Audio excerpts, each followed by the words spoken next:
যেভাবে জান্নাতে ঘর নির্মাণ করবেন, কি বললাম বলেন তো? যেভাবে জান্নাতে ঘর নির্মাণ করবেন। আলোচ্য বিষয় থেকে বোঝা যায় যে জান্নাতে আমাদের জন্য ঘর থাকবে। এই গোটা সৃষ্টি জগৎ আল্লাহ সুবহানাহু ওয়া তাআলা যখন সৃষ্টি করেন, মানুষকে যখন তার ভূখণ্ডে বিচরণ করার জন্য এই পৃথিবীতে আমাদেরকে পাঠিয়ে দেয়, মানুষের মৌলিক কিছু চাহিদা আছে। সেই চাহিদাগুলোর মধ্যে একটা, মানুষ এই পৃথিবীতে এসে চায় শুধু ভালো খাবে, ভালো পড়বে এবং পাশাপাশি প্রত্যেকে মানুষের স্বপ্ন যে জায়গাতে বসবাস করবে সেই জায়গাটা যেন উত্তম হয়। মানে মানুষের এটা সবসময় চিন্তা কাজ করে যে আমি এই দুনিয়াতে শুধু খাওয়ার জন্য নয়, আর এত মানুষ পরিশ্রম শুধু খাওয়ার জন্য করে না, দিন শেষে খাওয়ার পরে একটা মানুষের, প্রত্যেক মানুষের স্বপ্ন থাকে একটা সুন্দর একটা বাড়ি নির্মাণ করব। আছে না নাই? আছে না? না আছে তো। ছোট্ট একটা শিশু বাচ্চা, সে কিছু বোঝে না, যখন তার বাবার হাত ধরে স্কুলে যায়, বড় যে 3তলা 4তলা 5তলা বিল্ডিং দেখে, সঙ্গে সঙ্গে দৃষ্টি তার ওই দিকে চলে যায়। আর ছোট্ট শিশুটাই বারবার জেদ করে বলে, বাবা আমাদের এমন একটা বাড়ি তুমি কবে করবে? আমাদের যদি এমন একটা বাড়ি হতো। দেখবেন এই স্বপ্ন আপনারও ছোট শিশু অবস্থা থেকে ছিল কি ছিল না? কেন? মানুষের ফিতরাত, মানুষ চায় যে সে বসবাস করবে, এই জায়গাটা তার আকাঙ্ক্ষা পূর্ণ, একটা বাসস্থান যেন হয়, একটা ঘর যেন তার হয়, এটা মানুষের, এটা ফিতরাত, এটা জন্মগত তার স্বভাব, এটা চাইবে। তবে আমরা ভুলে যাই, সর্বদা ভুলে থাকতে বেশি পছন্দ করি যে সৃষ্টি এই জগৎ যেখানে আমরা বিচরণ করছি, জীবনটাকে নিয়ে তো লড়াই করছি, কত সুখ দুঃখ হাসি কান্না, কত চিন্তা, কত দুর্দশা, সমস্ত কিছুকে আমরা মোকাবেলা করছি।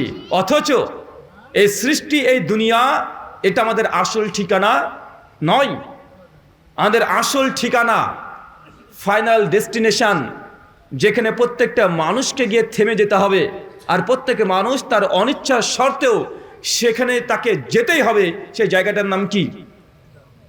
কোনটা বলেন তো? মানুষের মৃত্যু। মানুষের মৃত্যুটা অনিবার্য সত্য কথা, কিন্তু কোনো মানুষ আকাঙ্ক্ষা করে না, চায় না যে আমার মৃত্যু হয়ে যাক।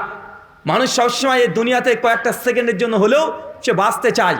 এই যে মানুষকে দেখবেন হসপিটালে লুটিয়ে আছে, হসপিটালে শায়িত আছে, ওই ব্যক্তিকে শুধু গিয়ে বলেন যে ভাই আপনি কি চান, ও আপনাকে একটা কথাই বারবার বলবে যে আমার যা সম্পত্তি আছে সবগুলো বিক্রি করে দিয়ে হলেও আমি সুস্থ হতে চাই। আছে না? নাই কথা বলেন? সে কিছু চায় না।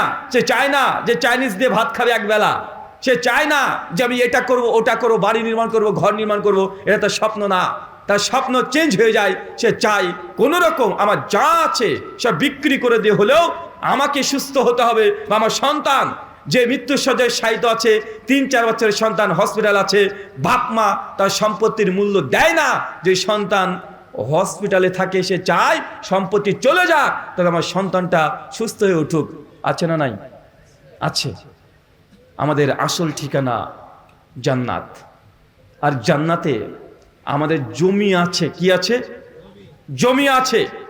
বাপদাদার পৈতৃক সম্পত্তি ওখানে আমরা ফেলে তো এসেছি। আপনারা ঘটনা সকলে জানেন, অবগত আছেন। পবিত্র কোরআন সূরা বাকারা সূরা 2 আয়াত 30 থেকে 45 পর্যন্ত, সূরা তাহা আয়াত নাম্বার 115 থেকে 120 পর্যন্ত, সূরা সোয়াদ 70 থেকে 75 নম্বর আয়াত পর্যন্ত।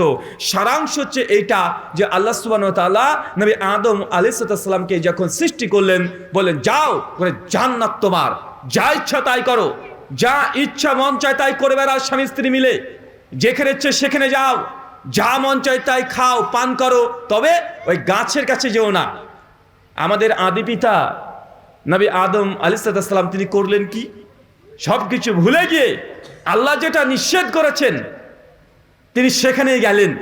আর আল্লাহ সুবহানাহু ওয়া তাআলা সাজা স্বরূপ তার জান্নাতের যে পোশাক খুলে নিয়ে দুনিয়াতে পৃথিবীতে প্রেরণ করে দিলেন, একটাই উদ্দেশ্য যে জান্নাত আল্লাহ নবী আদম আলাইহিস সালামকে দিয়ে দিয়েছিলেন ওই জান্নাতের ভূখণ্ড, আবার যেন আদমের সন্তান আল্লাহ সুবহানাহু ওয়া তাআলার আদেশকে মেনে আবার জান্নাতে সে ভূখণ্ডে একটা বাড়ি নির্মাণ করতে পারে, একটা জায়গা অবস্থান ঠিক করে নিতে পারে। এটা আমাদের উদ্দেশ্য, এছাড়া কোনো উদ্দেশ্য আছে?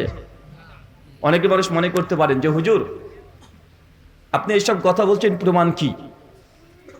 মানুষ যে মৃত্যুর পরে আবার যে জান্নাত আছে, জাহান্নাম আছে, কবর আযাব আছে, এগুলো প্রমাণ কি? কোনো মানুষ কি দেখে এসেছে মৃত্যুর পরে কি ঘটে? মৃত্যুর পর কবর আযাব আছে, মৃত্যুর পর জান্নাত আছে, মৃত্যুর পর জাহান্নাম আছে, এগুলো তো হুজুররা বলে। এটা কোনো বৈজ্ঞানিক সায়েন্টিফিক কোনো প্রমাণ নেই বা দাবি করা হয় কি হয় না? কথা বলেন। অনেক মানুষের মধ্যে সংশয়, অ্যাগনস্টিক অলরেডি অন্তর থেকে হয়ে আছে যে মৃত্যুর পর কে হবে, কে দেখে এসেছে। তাই এইগুলো জান্নাত জাহান্নাম আমরা যখন আলোচনা করি আমাদের অন্তরের মধ্যে কোনো দাগ কাটে না, কোনো রেখা কাটে না, মনের মধ্যে ভয় ভীত সন্ত্রস্ত আমরা কিছুই হই না। কেন? কারণ এই পরকাল প্রসঙ্গে যদিও যৎসামান্য বিশ্বাস আছে, চূড়ান্ত বিশ্বাস, অকাট্য বিশ্বাস এটা আমাদের অন্তরে এখন পর্যন্ত আসেনি।